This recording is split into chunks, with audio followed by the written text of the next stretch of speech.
honestly, I was trying to see if we had anybody in position to rebound it if it didn't go in. Make sure that our trail guy that I wanted to trail right down the middle was coming down the middle. And I honestly didn't see the last one. The one before that, they forced him left. And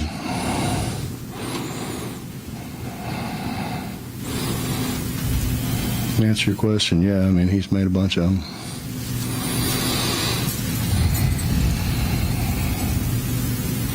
Of their last three, to put them ahead, did you think three? Did you think they'd go inside, look two, or did you anticipate? No, I thought well, that's what they tried to do. They tried to go inside. They tried to throw it in the high post and duck in Nash, or ball screen and duck in Nash, and our wing guy was supposed to drop. I don't know what happened. I know we jumped and left our feet again, which, you know, we've said for 8,000 times. Stay down, make them score the ball through you.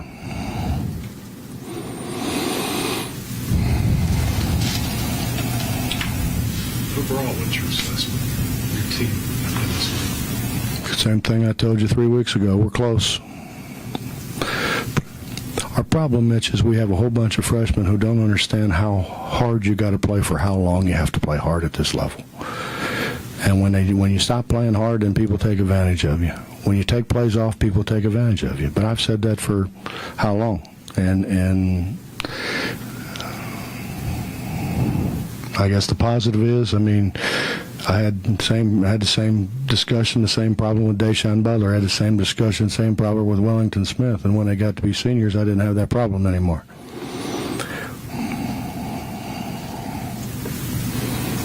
I mean, you were standing on the foul line. All you got to do is block a guy out. We didn't think about blocking him out. Who just happens to be probably a first-team All-America. We didn't even think about blocking him out. We just stand there. I don't know how you do that. But we did.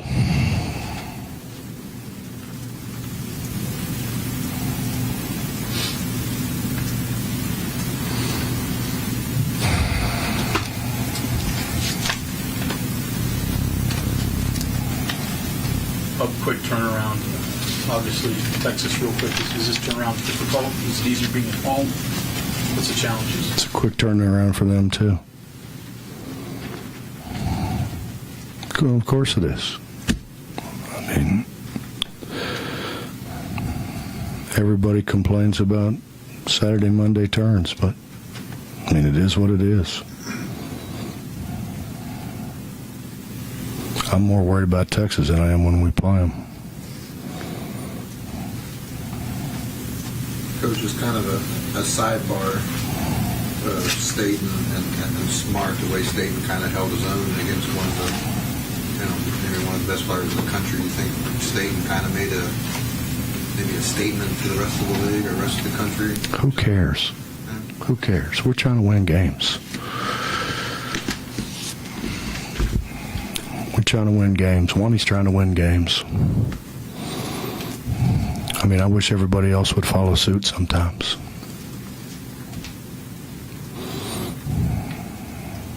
I mean, I've told you.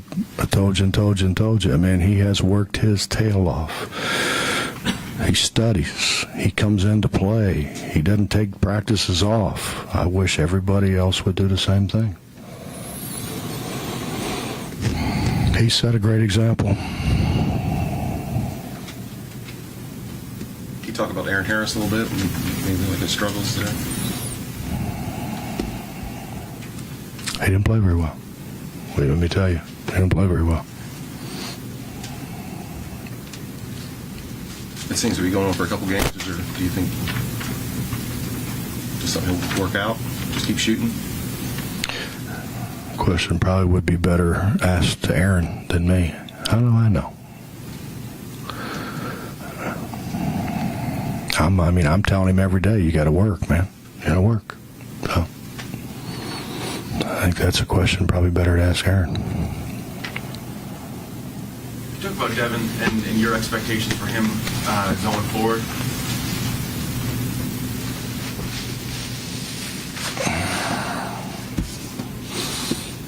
I don't know. What is he, second in the league, third in the league in double-double, something?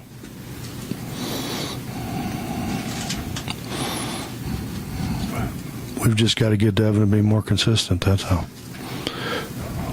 More consistent from play to play. He said tonight 12 rebounds is just scratching the surface for him. He's thinking he should be getting 20, 25. I mean, is that what you envision? Is that where you see him getting? And is that realistic to expect that out of him at this point or even the season? It'd be nice. I'd take that.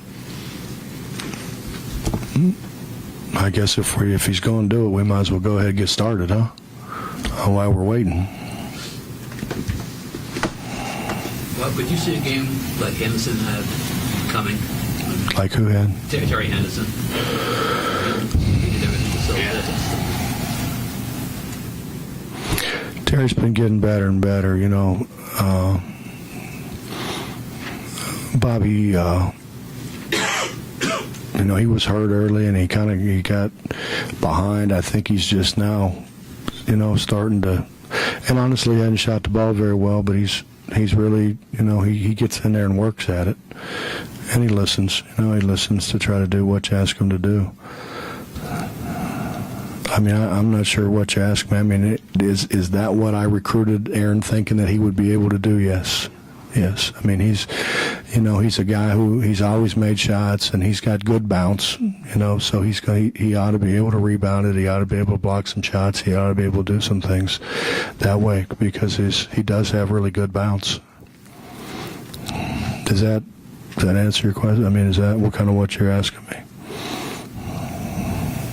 Bob, I know you hate the whole why do you have to lose to learn something axiom, but do you guys, to get some of these lessons that you're talking about, particularly with the younger players, are you going to have to beat a ranked team or a team above you, or can this just come gradually? Maybe they get it. I don't know.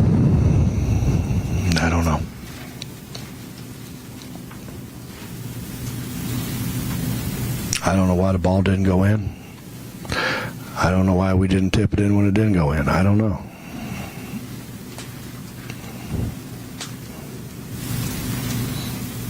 You know, the ball goes in, we're all sitting here talking about how far we've come.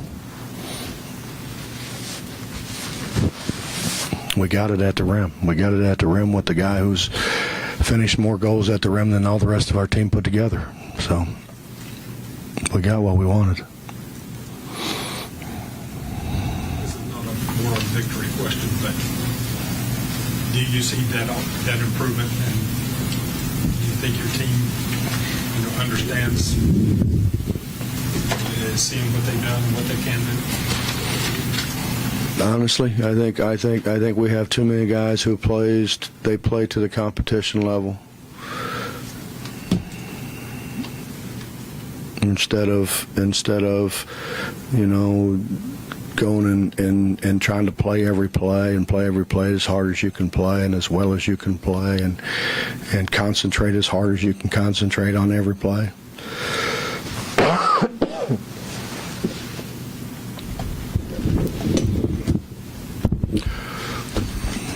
We're trying to win, man. I mean,